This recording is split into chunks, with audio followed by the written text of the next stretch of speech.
Que raconte la première page du livre de votre histoire de vigneron? En 1926, mes arrière-grands-parents se sont installés à Bonalgues, ils arrivaient de Corrèze, et c'est là que l'histoire a commencé, que de génération en génération, on s'occupe encore de ce domaine à l'heure actuelle.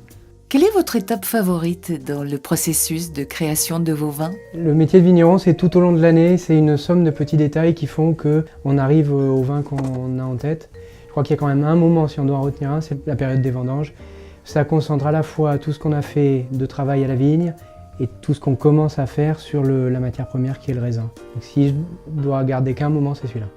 Quel est le souvenir de votre première vendange? Le meilleur et le pire? Première vendange, j'aurais du mal à la dater, mais clairement c'est tout petit. J'ai souvenir moi de me balader dans les rangs de vignes avec les vendangeurs qui rigolent, qui râlent.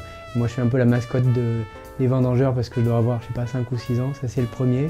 Le meilleur et le pire, je crois qu'ils se confondent. C'est la deuxième année où j'étais là, il a plu beaucoup pendant les vendanges, c'était des conditions assez difficiles. Et en fait, je me souviens qu'un soir, on était autour de la table de tri, il était vraiment tard, il faisait nuit, on était tous crevés et c'est devenu un moment où on s'est raconté toutes nos histoires de vendanges et où l'équipe qui était là, tous ceux qui étaient là depuis longtemps, me disaient « Tu te rappelles, ton grand-père il faisait ci, qu'est-ce qu'on rigolait, qu'est-ce qu'il nous engueulait ?» Et c'est devenu un moment particulier pour moi parce qu'on s'est rassemblés dans une période un peu difficile. Quel est le secret de votre art de faire votre vin de Bordeaux? Un des secrets, c'est la longévité de la famille sur le terroir de Bonalgues, ce qui fait qu'au jour le jour, ça m'aide à connaître l'histoire des parcelles, savoir comment elles réagissent et à les connaître vraiment en profondeur.